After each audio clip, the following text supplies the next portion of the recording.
안녕하세요. 오늘 여러분이 보내주신 자료, 사주명리학 공부론, 음양오행과 천간지지론, 발췌본을 가지고 좀 깊이 들어가 보려고 합니다. 네, 이게 단순히 뭐 운세 본다 이런 걸 넘어서서요. 우주랑 또 나, 그리고 우리 삶을 이해하는 어떤 거대한 시스템, 그런 이야기더라고요. 네, 맞습니다. 이 자료가 사주 명리학의 그 핵심 개념들을 그냥 나열만 한 게 아니고요.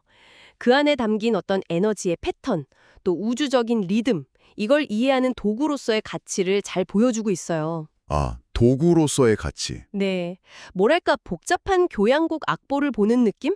우리 삶의 다양한 요소들이 어떻게 서로 작용하는지를 보여주는 거죠. 흥미롭네요. 음양오행, 천간지지, 이런 키워드들이 어떻게 우리 성격이나 관계, 또 뭐 운명의 리듬까지 읽어내는 일종의 암호 해독키가 될 수 있다는 건지 오늘 한번 제대로 파헤쳐보죠. 네, 좋습니다. 오늘 그 기본 원리부터 시작해서 이게 또 우리 삶이랑 어떻게 연결되는지 그런 지점까지 좀 깊이 있게 들여다보면 좋겠습니다. 좋습니다. 자, 그럼 바로 본론으로 들어가서 이 지혜의 세계로 한번 같이 가보시죠. 가장 기본이 되는 개념, 음양부터 시작해볼까요? 네, 자료 보니까 음과 양을 그냥 반대, 이게 아니라 세상을 만드는 두 개의 큰 기둥, 그러면서 또 서로를 완성시키는 힘, 이렇게 설명하더라고요. 네, 정확해요. 음은 이렇게 받아들이고 저장하는 좀 안쪽 에너지 같고, 양은 밖으로 뻗어나가고 활동하는 에너지, 뭐 이런 식으로요. 네, 그 기본적인 성질이 맞고요. 근데 그걸 바탕으로 이 둘의 관계성, 이게 핵심이에요. 아, 관계성? 자료에서도 강조하듯이 음양은 끊임없이 서로 영향을 주고받아요. 마치 춤을 추는 것처럼요. 서로를 살려주는 관계, 상생이라고 하죠. 상생. 아, 나무가 불을 살리는 것 같은. 네, 맞아요. 그런 거요. 또 너무 한쪽으로 치우치면 안 되니까 서로 견제하는 상극도 꼭 필요해요. 물이 불을 이렇게 좀 조절하는 것처럼요. 그렇군요. 견제도 필요하다. 그렇죠. 그리고 서로 부족한 걸 또 채워주는 상보성까지. 이 세 가지가 어우러져서 하나의 완전한 시스템을 만드는 거예요. 상생, 상극, 상보성. 네. 그리고 특히 자료에서 언급된 포태 개념, 이거 정말 흥미로운데요? 포태요? 네. 음이 양을 품고, 그러니까 어둠 속에서 새벽빛이 나오듯이요. 또 양이 음을 품어요. 막 활동하다가 쉬는 것처럼. 이런 순환. 이게 우주가 스스로 생명을 계속 이어가는 원리라는 거죠. 와, 단순히 반대가 아니라 서로가 있어야 존재할 수 있는 거네요. 바로 그거죠. 서로가 서로의 존재 이유가 되는 셈이에요. 아, 음양의 상호작용이 정말 역동적이네요. 여기서 그럼 한 단계 더 나아가서 5가지 에너지, 오행으로 이게 또 세분화되는군요. 네, 맞습니다. 목, 화, 토, 금, 수. 네. 이 자료에서 각 오행에 뭐랄까 영적인 아키타입, 원형 같은 걸 부여한 게 좀 인상 깊었어요. 아, 네네. 목은 창조자, 화는 영웅, 토는 보호자, 금은 심판자, 수는 현자 이렇게요. 그리고 각자에게 주어진 명령 같은 거, 목은 위로 솟아라, 화는 퍼져나가라, 뭐 이런 핵심 동력이 있다 이런 설명도 있었고요. 네, 바로 그 점이 중요합니다. 이 오행은 그냥 5가지 성질, 이게 아니라 5가지 동력 혹은 의지를 나타낸다고 볼 수 있어요. 아, 의지. 네. 그래서 자료에서도 지적하듯이 이 5 에너지의 균형이 중요해지는 거예요. 어느 한쪽 기운이 너무 강하거나 아니면 또 너무 약하면 그게 그 사람 성격이나 삶의 패턴에 그대로 드러날 수 있다는 거죠. 그렇겠네요. 예를 들면 어떤 게 있을까요? 예를 들어서 자료에 나온 갑목 있잖아요. 큰 나무 기운인데 이게 강하면 추진력은 좋은데 좀 주변을 잘 못 볼 수 있고요. 아, 너무 직진만. 그렇죠. 반대로 을목, 이건 부드러운 풀 같은 기운인데 이게 너무 많으면 관계는 되게 유연한데 결정적인 순간에 좀 망설인다거나 그럴 수 있다는 해석이 가능해져요. 장단점이 다 있네요. 그럼요. 건강 문제도 비슷해요. 양적인 에너지, 그러니까 화나 목, 기운이 너무 과하면 뭐 염증성 질환이라든지 좀 조급해진다거나 아, 열이 많다 이런 거랑 관련이 있을까요? 그렇죠. 음적인 에너지, 수나 금 기운이 과하면 몸이 좀 차가워지거나 의욕이 떨어지는 경향으로 나타날 수 있다. 이렇게 자료는 설명해요. 와, 이게 내 안의 에너지 지도를 이해하는 첫걸음이다. 이런 말씀이시군요. 네, 뭐 그렇게 볼 수 있겠죠. 네. 자, 그럼 이 음양오행이라는 에너지가 구체적으로 나의 사주에는 어떻게 딱 표시가 되는 걸까요? 이제 천간이랑 지지 이야기가 나오는데요. 네, 그렇죠. 자료에 보니까 10개의 천간은 하늘의 기운, 그러니까 정신적인 영역, 이걸 나타내고 12개의 지지는 땅의 기운, 현실적인 환경이나 시건에 나타낸다고 되어 있네요. 맞아요. 아주 정확한 비유인데요. 천간이 뭐랄까 이상이나 잠재력 같은 보이지 않는 설계도라면 지지는 그 설계도가 실제로 구현되는 현실의 무대 같은 거죠. 설계도와 무대, 비유가 확 와닿네요. 네, 그래서 각 천견과 지지는 다 자기만의 색깔, 특징을 가지고 있어요. 자료에 나온 예를 좀 더 볼까요? 천간 중에 갑목, 하늘로 쭉 뻗은 나무 같잖아요. 네네. 리더십, 개척정신 이런 걸 상징하죠. 그래서 뭐 CEO나 새로운 분야를 여는 사람들한테서 많이 보이는 에너지인데 근데 또 너무 자기 주장이 강해서 좀 부러지기 쉬운 면도 있다. 이렇게 같이 나와요. 양면성이 있군요. 그렇죠. 반면에 신금은 잘 가공된 보석에 비유되거든요. 섬세하고 예리하고 완벽주의 성향. 오. 그래서 디자이너라던가 아니면 정밀함을 요구하는 직업에 잘 맞는데 근데 내면적으로는 좀 예민하고 상처받기 쉬운 면도 있다는 거죠. 단순히 좋다 나쁘다 이게 아닌 거예요. 그렇네요. 다 장단점이 있네요. 지지는 그럼 어떤가요? 현실의 무대라고 하셨는데 지지는 이제 현실적인 환경과의 상호작용이 더 두드러지죠. 예를 들어 미토는 한여름에 그 뜨거운 기운을 먹으면 땅이거든요. 그래서 현실적이면서 사람들을 좀 보듬어주는 성향. 따뜻한 느낌. 네. 그래서 사회복지사나 영양사처럼 공동체에 기여하는 역할과 잘 연결이 돼요. 또 신금은 가을의 결실, 단단한 금속의 기운이라 분석력, 기술적 재능을 상징해요. 신금. IT 개발자나 엔지니어 같은? 네, 맞아요. 그런 논리적인 사고가 필요한 분야에 강점을 보이죠. 근데 또 너무 차갑거나 감정 표현이 좀 서툴 수도 있다? 이런 해석도 가능하고요. 유금은 잘 다듬어진 금속, 보석이라 미적 감각, 예술성. 술토는 넓은 땅이라 성곽처럼 보호 본능, 책임감. 해수는 깊은 바다처럼 지혜, 직관력. 근데 또 때로는 예측 불가능한 면. 이런 식으로요. 와, 진짜 다양하네요. 네, 그리고 자료에서처럼 지지끼리 부딪히는 거 충이라고 하는데 예를 들어 인목이랑 신금이 만나는 인신충. 인신충. 네, 인목은 새로운 시작, 리더십 이런 거고 신금은 결과, 시스템이거든요. 이게 부딪히면 개인의 내적 갈등이 될 수도 있고 아니면 조직 내에서의 어떤 갈등으로 나타날 수도 있다. 이런 점도 아주 흥미로운 부분이죠. 현실성에서의 역동성을 보여주는 거예요. 와, 천간 하나, 지지 하나에도 정말 많은 의미가 담겨 있군요. 근데 이 둘이 이제 합쳐지면 예를 들어 한열의 갑목하고 땅의 인목이 만나서 갑인일주가 된다.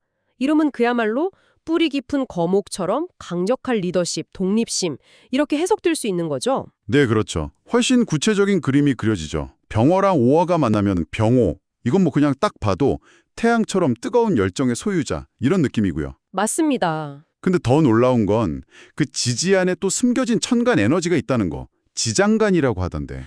네, 지장간 아주 중요하죠. 자료에서 예를 든 게 사화인데 그 안에는 병화의 밝은 에너지, 무토의 현실적 토대, 경금의 단단한 결실 이게 다 들어있다는 거잖아요. 네, 맞아요. 그래서 겉으로 보이는 거란 다른 어떤 다층적인 잠재력을 품고 있다. 이렇게 해석이 가능해진다는 거. 와, 진짜 겉모습만 봐선 사람 모른다는 말이 여기서도 통하네요. 바로 그거예요. 지장간은 그 사람의 어떤 숨겨진 재능, 일 수도 있고 무의식적인 동기, 아니란 삶의 특정 시기에 딱 발현될 수 있는 잠재력, 이런 걸 보여주는 아주 중요한 단서가 됩니다. 그래서 겉으로 드러난 성향, 그러니까 천간이나 지지, 그리고 내면의 복잡성, 이 지장간, 이걸 같이 봐야 비로소 한 사람의 입체적인 모습을 이해할 수 있다. 이게 사주명리학의 관점인 거죠. 그렇군요. 겉으로는 되게 조용해 보여도 속에는 막 뜨거운 열정을 숨기고 있을 수도 있고 반대로 되게 강해 보이는데 의외로 부드러운 면이 있을 수도 있고요. 진짜 단순히 운명 맞추고 이런 차원을 넘어서 인간을 좀 더 깊이 이해하게 되는 도구라는 생각이 드네요. 네, 그렇죠. 자료 후반부 보니까 이런 동양적인 지혜가 서양의 개념하고 연결되는 지점도 나오던데요. 12지지를 타로 카드의 아르카나나 서양 신화 속 인물들하고 연결하는 거예요. 아, 네. 그 부분도 흥미롭죠. 예를 들어 오화는 태양 카드, 자수는 포세이돈 뭐 이렇게 연결하던데 이건 어떻게 봐야 할까요? 전혀 다른 문화권인데 어떻게 비슷한 상징이 나타나는 걸까요? 그 지점은 정말 흥미로운 통찰을 줍니다. 자료에서는 이걸 인류의 집단 무의식에 존재하는 보편적인 원형, 아케타입이라고 하죠. 집단 무의식. 아, 칼 융의? 네. 그러니까 인간이라면 누구나 공유하는 근원적인 심리 패턴 같은 게 있다는 거예요. 그게 각기 다른 문화적인 옷을 입고 나타나는 현상이라고 설명하는 거죠. 아, 그러니까 리더십이나 모성애, 지혜, 도전 같은 보편적인 테마들이 동양에서는 오행이나 12지신으로 표현되고 서양에서는 신화나 타로 카드로 표현되었다. 이런 말씀이시군요. 네, 그런 식으로 이해할 수 있습니다. 결국 인간 경험의 본질은 시공간을 넘어서 다 닮아 있다는 걸 보여주는 거죠. 신기하네요. 그리고 이런 보편적인 원리를 이해하는 데 중요한 키워드로 길흉 개념을 또 깊이 다루고 있어요. 길흉. 네, 그 세옹지마 이야기 아시죠? 딱 그거예요. 좋은 일, 길에서는 이미 나쁜 일의 씨앗 흉이 숨어 있다. 길중흉. 반대로 어려운 상황 흉 속에서도 반드시 긍정적인 전환의 기회, 길이 있다. 흉중길, 이런 통찰이죠. 아, 길 속에 흉이 있고 흉 속에 길이 있다. 네, 예를 들어 부요함, 길이 너무 지나치면 자만 흉을 부를 수 있고 실현, 흉을 겪으면서 내면의 강인함, 길을 키울 수도 있고요. 모든 것은 계속 순환하고 변한다는 거죠. 극직반이라고. 극직반. 극에 달하면 반드시 반대로 움직인다. 그렇죠. 그 원리랑 정확히 같아요. 뭐랄까, 삶의 파도를 잘 타는 법을 배우는 지혜, 그렇게 볼 수 있겠네요. 길흉을 단순히 좋다, 나쁘다 이렇게 딱 자르는 게 아니라 순환하는 에너지의 두 얼굴로 보는 관점이네요. 음양에 대해서도 비슷한 설명이 있었던 것 같아요. 선한 음양과 악한 음양. 네, 맞아요. 이게 그냥 음은 나쁘고 양은 좋다가 아니라 음의 긍정적인 면은 뭐 조용히 돕는 힘, 음덕 같은 건데 이게 부정적으로 쓰이면 몰래 해치는 음해가 될 수도 있고 그렇죠. 양의 긍정적인 면은 드러내서 리드하는 양덕 같은 힘인데 이게 또 잘못 흐르면 독재, 뭐 흉양 이렇게 될 수 있다. 에너지 자체에는 선악이 없는데 어떻게 쓰느냐에 따라 결과가 달라진다. 이런 뜻으로 들리네요. 핵심이 바로 그거예요. 균형, 그리고 의도. 자료에서도 강조하는 게 어떤 에너지든 그 자체로 좋다 나쁘다기보다는 그게 너무 지나치거나 부족할 때 또는 어떤 의도로 사용되느냐에 따라서 결과가 달라진다는 거죠. 아, 의도? 네, 예를 들어서 포용적인 음의 에너지가 너무 과하면 무기력해지거나 현실을 좀 회피하게 될 수도 있고요. 반대로 추진력 있는 양의 에너지가 통제가 안 되면 독단적이 되거나 번아웃으로 이어질 수 있는 거죠. 그렇군요. 그래서 자료는 그냥 정적인 상태의 균형, 이걸 넘어서서 살아 숨쉬는 리듬으로서의 조화를 이루는 게 중요하다, 이렇게 말해요. 균형을 넘어선 조화. 그건 어떤 의미일까요? 그러니까 단순히 중간 지점을 찾는 게 아니라 상황에 맞게 필요한 에너지를 좀 유연하게 끌어다 쓰고 또 과하거나 부족한 부분을 스스로 조절할 줄 아는 능력. 이게 진짜 조화에 가깝다는 거죠. 아, 단순히 중간이 아니라 능동적으로 에너지를 활용하는 느낌이네요. 훨씬 역동적인데요. 네, 좀 더 살아있는 개념이죠.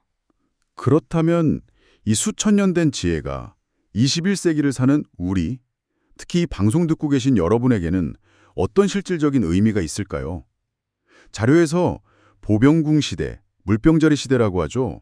이걸 언급하면서 과거의 좀 양중심 사회에서 점차 음적인 가치, 예를 들면 공감, 연결, 포용, 이런 것들의 중요성이 점점 커지고 있다. 이런 분석을 내놓았어요. 네, 맞습니다. 그런 변화의 흐름 속에서 사주 명리학적인 이해는 여러 면에서 도움이 될 수 있어요. 첫 번째는 역시 자기 이해겠죠. 자기 이해. 를 찾는 데 도움이 돼요. 자료에 나온 직업 예시들처럼 감목 성향이면 리더십 발휘하는 분야, 신금 성향이면 섬세함이 필요한 분야, 여기서 더 만족감을 느낄 수 있겠죠? 아, 나에게 맞는 길을 찾는 데 힌트가 되겠네요. 그쵸. 두 번째는 에너지 관리예요. 에너지 관리. 네, 내가 지금 좀 양기가 부족한 것 같다. 그러면 의식적으로 활동량을 늘리거나 목표를 세워보고, 반대로 음기가 부족하다 싶으면 명상이나 휴식을 통해서 내면을 좀 돌보는 식으로 활용할 수 있는 거죠. 오, 실용적인데요? 세 번째는 관계 개선에도 도움이 될 수 있어요. 나와 다른 에너지 유형, 예를 들어 음적인 사람이랑 양적인 사람이 만났을 때 서로 왜 다르게 행동하는지 이해하게 되면 불필요한 오해나 갈등을 줄일 수 있겠죠? 아, 저 사람은 왜 저럴까 대신? 아, 저 사람은 저런 에너지가 강하구나 이렇게 볼 수 있겠군요. 네, 맞아요. 훨씬 건설적이죠. 마지막으로 리더십 관점에서도 시사하는 바가 커요. 과거에는 카리스마 넘치는 리더, 양적인 리더가 주목받았다면 이제는 구성원들을 좀 아우르고 경청하는 음적인 리더 혹은 이 둘을 잘 통합한 리더십이 중요해지고 있다는 통찰을 얻을 수 있죠. 토끼랑 여우 비유도 나왔었죠. 네. 자료에서 나온 토끼와 여우 비유처럼 현대사회는 이 두 가지 지혜를 다 통합적으로 요구하고 있다는 거죠. 시간은 양적이고 공간은 음적이라는 비유도 저는 굉장히 와닿았어요. 아, 그 부분도 그렇죠. 생각해보면 요즘 기술 발전 때문에 공간의 제약은 점점 줄어들잖아요. 이건 약간 음적인 확장 같기도 하고, 근데 반대로 시간은 더 빠르게 흘러가고 압축되는 느낌. 이건 또 양적인 가속 같기도 하고요. 오, 재밌는 해석인데요? 우리가 세상을 인식하는 틀 자체가 이런 음양의 변화랑 같이 맞물려 돌아가고 있나? 이런 생각도 들더라고요. 네, 충분히 그렇게 볼 수 있습니다. 시간과 공간에 대한 우리의 경황 자체가 변화하고 있고 이게 결국 우리 삶의 에너지 흐름에도 영향을 미친다. 이렇게 확장해서 생각해 볼 수 있겠죠. 네, 오늘 사조면리학이라는 정말 깊고 넓은 세계를 함께 탐험해봤습니다. 음양과 오행, 천간과 지지라는 기본 코드를 통해 개인의 성향, 잠재력, 관계의 역학, 더 나아가서는 삶의 큰 흐름, 우주의 리듬까지 읽어내려는 동양 철학의 정수를 맛본 시간이었던 것 같습니다. 네. 여기서 근데 가장 중요하게 기억해야 할 점은 이게 전부 정해진 운명을 말하는 게 아니라는 거예요. 아, 결정론이 아니다. 그렇죠. 그보다는 에너지의 역동적인 흐름과 조화, 여기에 초점을 맞춰야 합니다. 삶에서 만나는 기륭의 순환을 좀 자연스럽게 받아들이고 내 안에 있는 다양한 에너지들 있잖아요. 예를 들어 자료에 나온 본질, 태, 용, 쓰임, 아니면 뭐 영, 혼, 육 이런 다층적인 에너지들 이걸 어떻게 하면 더 건강하고 조화롭게 사용할 수 있을까? 그 방법을 탐구하는 데 의미가 있는 거죠. 네, 결국 나를 더 깊이 이해하고 내 삶을 더 지혜롭게 항해하기 위한 어떤 나침반 같은 거다 이런 생각이 드네요. 네, 좋은 비유입니다. 잠시 뜸을 들이다 마지막으로요. 자료에서 던진 아주 흥미로운 질문 하나를 여러분께도 던져드리면서 마무리할까 합니다. 네. 왜 성품 할 때의 성자랑 성욕할 때의 성자가 같은 한자일까요? 자료에서는 이 글자가 마음, 심, 변의 날생자가 합쳐진 글자라고 하면서 인간의 가장 근원적인 생명력과 정신이 본래는 하나다. 이걸 보여준다고 해석하더라고요. 아, 심과 생의 결합. 네, 어쩌면 우리의 가장 깊은 본능적인 욕구랑 가장 높은 차원의 정신적인 추구가 사실은 같은 뿌리에서 나온 걸지도 모른다는 거죠. 여러분 안에 있는 이 두 가지 성은 어떻게 연결되어 있다고 느끼시나요? 이 질문 한번 곱씹어 보시는 것도 흥미로운 사색이 될 것 같습니다. 오늘 깊은 탐구는 여기서 마치겠습니다. 감사합니다. 네, 감사합니다.